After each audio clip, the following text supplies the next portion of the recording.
আমাদের অনন্য স্টোরি সকল প্রকার পার্ট গল্প দেখতে আমাদের চ্যানেলটি সাবস্ক্রাইব করে পাশে থাকা বেল আইকনটিতে ক্লিক করে অল নোটিফিকেশন অন করে দিন। কি আশ্চর্য, তোমরা কাঁদছো কেন? তখন ছেলেদের মধ্য থেকে একটি ছেলে উঠে আসে। ছেলেটি জুঁইয়ের প্রাক্তন। সে সুযোগটা হাতছাড়া করল না, কারণ জুঁইও সুযোগ পেলে কখনো তাকে হেনস্থা করতে ছাড়ে না। সে স্যারের কাছে এসে বলল। জুঁইয়ের কান্না বাড়ে এবার। স্যার অবাক হয়ে বলেন, এই সন্টু মন্টু জান তাহলে তোমার? এই জন্যই ধরা পড়ে তুমি কাঁদছো? জুঁইয়ের কান্নার গতি বাড়ে। লামিয়া আর রেশমি থেমে যায়। লামিয়া বিরক্ত হয়ে বিড়বিড় করে বলে, ধুরবাল, এই মাইয়ার দোষ। আমি আরও ভাবলাম জুয়ের ফোন দিয়েই মনে হয় অর্ষা আহনাফকে জ্বালাচ্ছে। বেচারি বোকা রানী বকা খাচ্ছে বলে কাঁদছিলাম। এখন দেখি আসল কালপিট জুই। স্যার লামিয়াকে বিড়বিড় করতে দেখে জিজ্ঞেস করলেন, অর্ষাকে ধমক দেওয়ায় অর্ষা কাঁদছে। জয়ী না হয় কাঁদছিল ভয়ে, যদি অর্ষা আমায় সব বলে দেয় তাই। কিন্তু তুমি কেন কাঁদছিলে? লামিয়া বিমর্ষতা প্রকাশ করে বলল, আমি ভেবেছি জুই অর্ষার জন্য কাঁদছে। ভাবলাম আমিও তো অর্ষার বান্ধবী, তাহলে আমি কেন কাঁদবো না? স্যার অসহায় দৃষ্টিতে রেশমির দিকে তাকিয়ে বললেন, আর তুমি? স্যার, অর্ষা, লামিয়া, রেশমি তো আমার ফ্রেন্ড, তাহলে আমি কেন কাঁদবো না? তোমাদের গ্যাঞ্জাম পাহাড়ের ছেলে সদস্যরা কোথায়? ওরা কেন চুপ?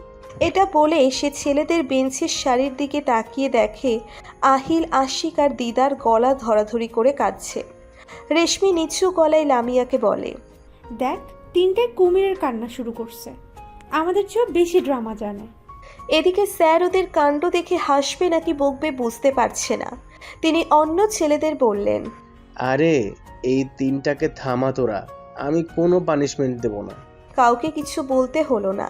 ওরা তিনজন নিজেরাই সোজা হয়ে বসে পড়ল। Thank you sir. ক্লাস শেষ হওয়ার ঘন্টা বেজে যায়। স্যার জুঁইকে ফোনটা ফেরত দিয়ে বোর্ডের কাছে চলে যায়। নিচের ফোন আর নাম প্রেজেন্টের খাতা নিয়ে চলে যাওয়ার সময় মুচকি হেসে বলেন, গ্যাঞ্জাম পার্টির পাশাপাশি তোদের আরো একটা নাম রাখা উচিত, বিনোদন পার্টি। টিফিন পিরিয়ডে সকলে মিলে চেপে ধরেছে জুঁইকে। জুঁইয়ের কান্না দেখে আশিক বলে, জুঁই, এত অসভ্য কেন তুই? খবরদার, এখন করবি না একদম গাইগুই। দিদার আশিকের মাথায় চাটি দিয়ে বলে, বেটা, তোর আজাইরা কবিতা এখানেও শুরু করা লাগবে? আহিল একটু গম্ভীর হয়ে জিজ্ঞেস করলো, তুই ভাইয়ার নাম্বার কোথায় পেলি?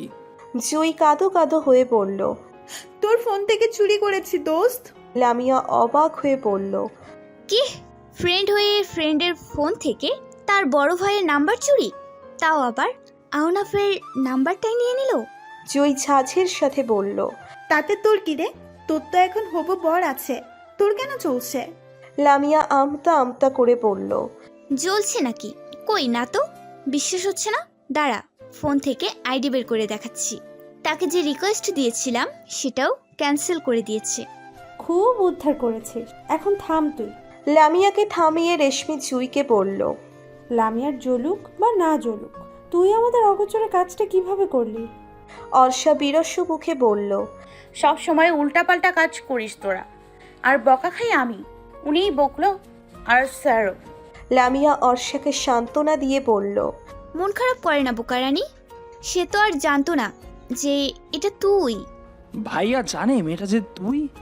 জুঁইকে জিজ্ঞেস করলো আহিল। জুঁই নত মুখে বলল, না, আর ডিস্টার্ব করিস না ভাইয়াকে। ডিস্টার্ব করি না তো দোস্ত, শুধু একটু মজা করছিলাম।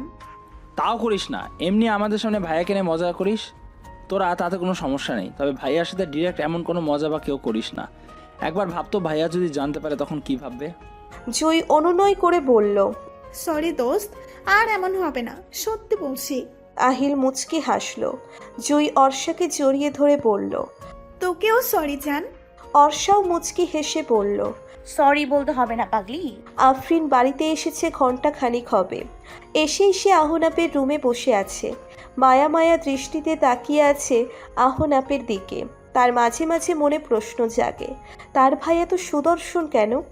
আসলে এত সুদর্শন, নাকি তার ভাই বলে এত সুদর্শন লাগে? কি জানি বাবা। আফরিনকে এভাবে তাকিয়ে থাকতে দেখে আহনাপ জিজ্ঞেস করে, কি দেখিস? আহনাব আধশোয়া অবস্থায় কোলের উপর বালিশ রেখে আর বালিশের উপর ল্যাপটপ রেখে অফিসের মেইল দেখছিল। আফরিন নিজের জায়গা থেকে উঠে ভাইয়ের কাছে যায়, গা ঘেঁষে বসে আতুরে কণ্ঠে বলে, তোমাকে। আহনাব মৃদু হাসে, ল্যাপটপের দিকেই দৃষ্টি রেখে বলে, তুই আর বড় হবি না? না, আমি ছোটই থাকবো, বড় হতে মন চায় না। কেন? ছোট থাকলে সবাই অনেক আদর করে, অনেক ভালোবাসে।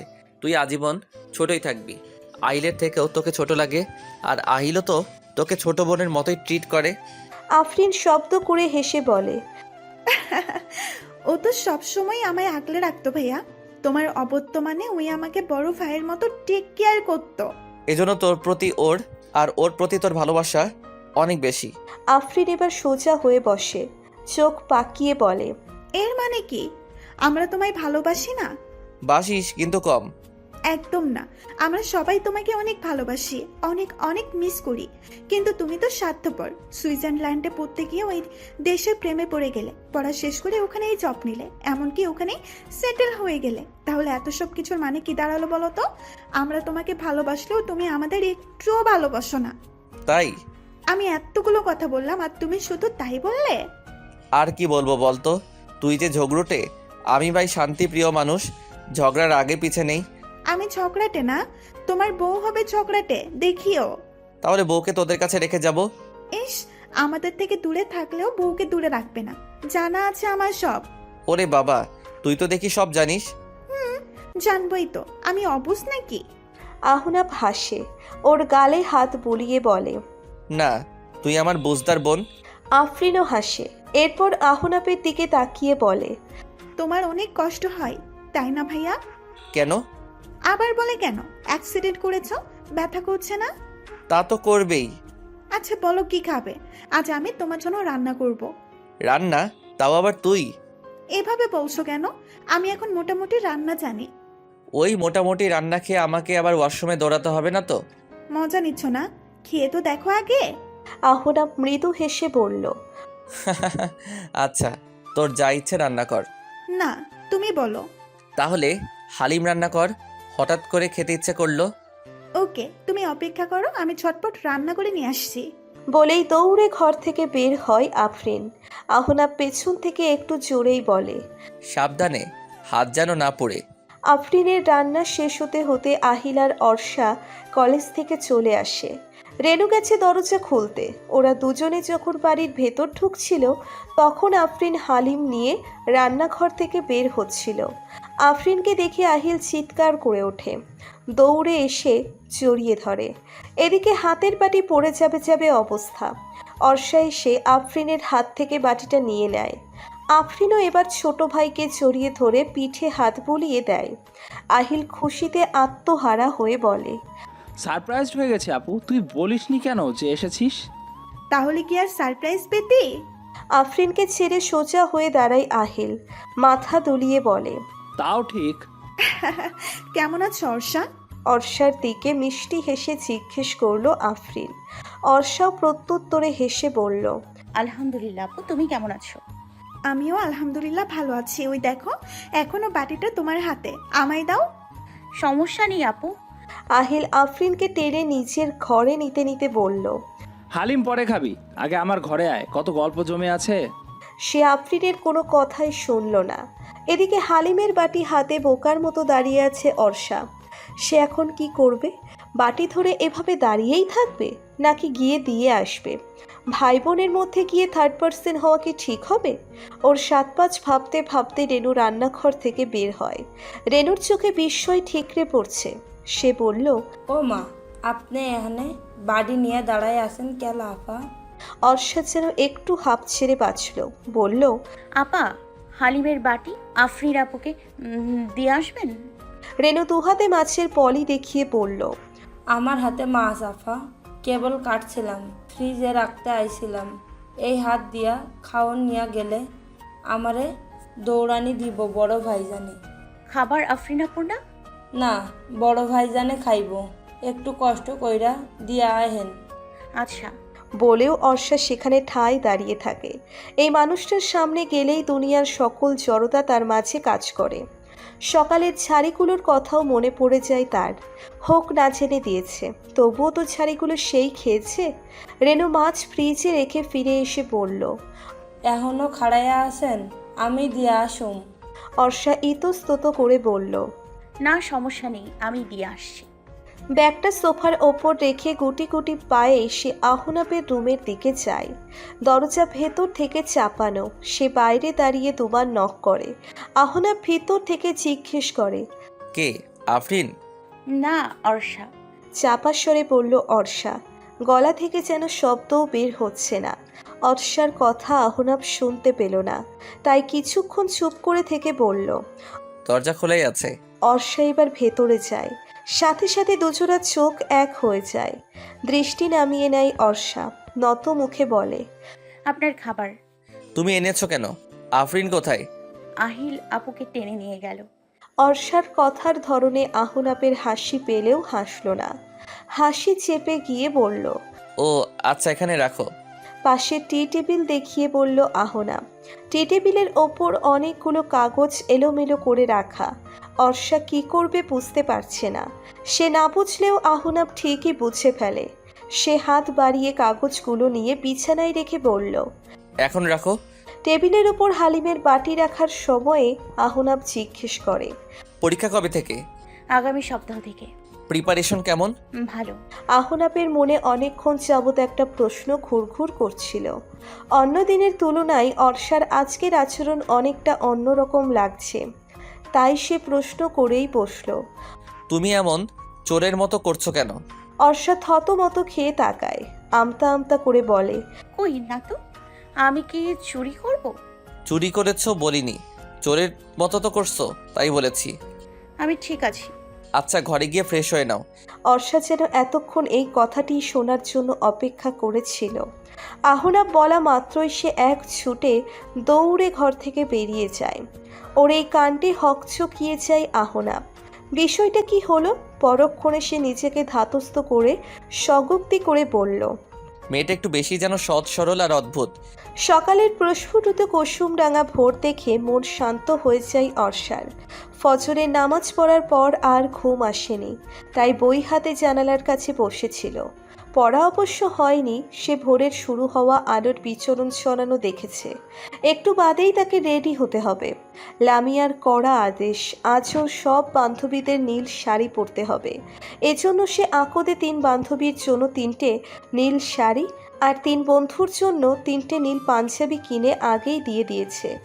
ঘরোয়াভাবে লামিয়ার আকদের অনুষ্ঠান করা হলেও মেহমান যে নেহাতি কম হবে না, সেটা বন্ধু মহলের সকলেরই জানা আছে। অর্ষার সমস্যাটা এখানেই। তার বোকা বোকা স্বভাব, কথা, আচরণ এসব সম্পর্কে বন্ধুরা অবগত। ওদের সামনে নিজেকে সে অন্যরকম প্রমাণ করার প্রয়াস কখনোই করেনি, তবে বাকিদের সামনে যেন একদম মিইয়ে যায়। যথাতথা চেষ্টা করে নিজেকে গুটিয়ে নেওয়ার। তার একটু মন খারাপও লাগছে।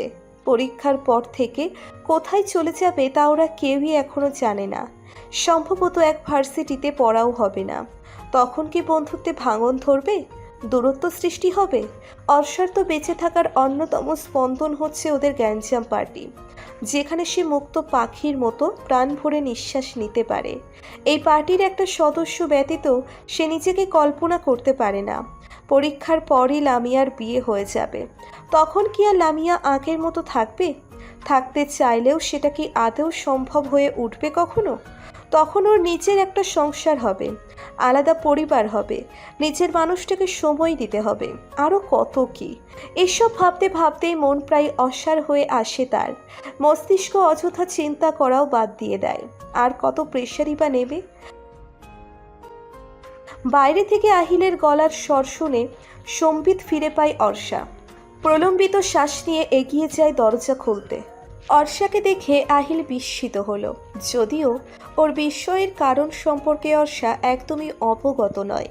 সে জিজ্ঞাসু দৃষ্টিতে তাকাতেই আহিল বলল। তুই এখনো রেডি হসনি? লামিয়া ফোন দিতে দিতে আমি পাগল করে ফেলতেছে। অর্ষা মন মরা হয়ে বলল। হব এখন। অর্ষার মনোকল্পিত ক্লেশবোধ হয় আহিল কিছুটা আন্দাজ করতে পারল। শীতল কণ্ঠে জিজ্ঞেস করল। কি হয়েছে? কিছু না, তুইও গিয়ে রেডি হয়ে নে। আহিলের দিকে না তাকিয়েই মাথা নত করে বলল অর্ষা। আহিল তার জায়গা থেকে নড়ল না। অর্ষার গাল আলতো করে চেপে ধরে মুখ সোজা করল। গম্ভীর হওয়ায় মেকি অভিনয় করে বলল, বলবি না? কি বলবো? তোর কি হয়েছে? কিছু হয়নি, বললাম তো। তাহলে মন খারাপ কেন? এমনি। কথা লুকাতে শিখে গেছি দেখছি। তোর কাছে আমি কিছু লুকাই? এখন লুকাচ্ছিস, বলবি কিনা বল। তেমন কিছু না রে। লামিয়ার বিয়ে হয়ে যাবে, একে একে সবাই ব্যস্ত হয়ে পড়বে, এসব ভেবে একটু খারাপ লাগছিল। আহিল মুচকি হাসল। অর্ষার মাথায় হাত বুলিয়ে বলল, মন খারাপ করিস না, যে যেখানেই থাকুক আমাদের সবার বন্ধুত্ব আজীবন থাকবে। আহিলের কথায় ভরসা খুঁজে পায় অর্ষা। ঠোঁটের কোণে ফুটে ওঠে এক চিলতে মৃদু হাসির রেখা, যা সূর্যের কিরণের মতো জলজল করে আলো ছড়াচ্ছিল। অন্তত আহিলের কাছে তো এমনটাই লাগলো। আহিল চলে যাওয়ার পর অর্ষাও গোসলে যায়। সে নিজেই শাড়ি পরতে পারে বলে অন্য কারো সাহায্যের দরকার হয় না। গাঢ় নীল শাড়িটা অর্ষার শ্যামবর্ণ অঙ্গে নীল গগনের মতো লাগছে। রংটাই বোধহয় এমন। শাড়ি পরা শেষে সামান্য প্রসাধনী ব্যবহার করে সে। সেই সময়ে আহিল আসে। সে দরজার বাইরে থেকেই জিজ্ঞেস করলো, আর কতক্ষণ লাগবে? এই তো হয়ে গেছে 5 মিনিট, বলল অর্ষা। আমি নিচে আছি, তুই চলে আসিস। আচ্ছা। অর্ষা সম্পূর্ণ রেডি হয়ে ঘর থেকে বের হয়। রেনু দেখে হেসে বলে, আপনারে সেই লাগতাছে আপা। অর্ষা সলজ্জিত হেসে আমিনা বেগমের থেকে বিদায় নিয়ে বাড়ি থেকে বের হয়। ওই সময়ে আহন আপু বের হচ্ছিল। গত 4 দিনে সে বেশ খানিকটা সুস্থ হয়ে উঠেছে। এই 4 দিনে বাইরেও বের হয়নি, আজও বের হতো না। তবে জরুরি একটা কাজ থাকায় তাকে বের হতে হচ্ছে। অর্ষার পায়ে হাই হিল। সে শাড়ির কুচিগুলো ধরে সন্তর্পণে আস্তে আস্তে একটা একটা করে সিঁড়ি পাড়ি দিচ্ছে। আহনাব যে ওর পিছেই আছে সেটাও সে শাড়ি সামলানোর চক্করে খেয়াল করেনি। সিঁড়ি দিয়ে নামার সময়ে অর্ষার শাড়ির আঁচল সিঁড়ির উপর টাচ করছিল, যার দরুন ভুলবশত যে কোনো সময়ে আঁচলে পা আগলে অর্ষা তৎক্ষণাৎ পড়ে যেতে পারে। আহনাব নিঃশব্দে এগিয়ে এসে শাড়ির আঁচলটা হাতে তুলে নেয়। তখনও পর্যন্ত অর্ষা কিচ্ছুটি টের পায়নি। আহনাবও ওর মতো গুটি গুটি পায়ে সিঁড়ি বেয়ে নিচে নামছিল। সবগুলো সিঁড়ি যখন পার হয়ে এলো তখন আহনাব কেশে গলা পরিষ্কার করলো। উদ্দেশ্য অর্ষার দৃষ্টি আকর্ষণ। অর্ষা তো হঠাৎ ভয়ে চমকে ওঠে, ঘুরে তাকায় পেছনে। আহনাবকে দেখে মনকে শান্ত করার চেষ্টা করে, তবুও ভয়ে বুকের ভিতরটা এখনো ধুকপুক আওয়াজ তুলছে। আহনাব ওর ভয়ার্থ দৃষ্টিতে দৃষ্টিপাত করল না। ধরে রাখা আঁচলের দিকে ইশারা করে আঁচলটি ছেড়ে দিল। ডান হাতের তর্জনী দ্বারা কপালের মাঝখানটায় চুলকাতে চুলকাতে বলল, এরপর থেকে আঁচলটা আরেকটু ছোট রাখবে। এরপর সে উত্তরের অপেক্ষা মাত্র না করে অর্ষাকে পাশ কাটিয়ে গ্যারেজ চলে যায়। অপরদিকে লজ্জায় মরি মরি অবস্থা অর্ষার। হঠাৎ আসা সমীরণে সে স্তম্ভিত হওয়া থেকে রক্ষা পায়। 7-5 না ভেবে বাড়ি থেকে বেরিয়ে আসে। মেইন গেটের বাইরেই বাইক নিয়ে অপেক্ষা করছিল আহিল। অর্ষাকে দেখে আহিল বলে, এতক্ষণ লাগে? অর্ষা নিরুত্তর রইল। আহিল বলল, উঠ। অর্ষা বাইকে উঠে বসার সময় আহনাব ওর গাড়ি নিয়ে বের হয়ে গেল। একবার ঘাড় ঘুরিয়ে দেখল শুধু অর্ষা। লামিয়াদের বাসায় পৌঁছিয়ে দেখল ওরা বাদে বাকিরা চলে এসেছে। লামিয়ার ঘরে ঢোকা মাত্রই তেড়ে মেরে এগিয়ে আসে লামিয়া। দুজনের সামনে কোমরে হাত রেখে রাগী কণ্ঠে বলে, তোদের এতক্ষণে আসার সময় হলো বুঝি? দুটিতে কি আবার ঘুরতে গিয়েছিলি নাকি? আশিক কথার মাঝে ফোরন কেটে বলল, আহা লামিয়া, কি আর হবে কান্দিয়া, ওরা তো পড়েছে আসিয়া। ওর অযাচিত কবিতা শুনে লামিয়া অগ্নি দৃষ্টিতে তাকায়। এতেই আশিকের ভস্য হওয়ার জোগাড়। সে যথাসম্ভব দুপাটি দাঁত বের করে হেসে বলে, হি হি, মজা করলাম, আমি তো তোর পক্ষেই। তোর কারো পক্ষে থাকা লাগবে না, তুই শুধু তোর ফালতু কবিতা বলা বন্ধ কর। আশিক চুপসে যায়।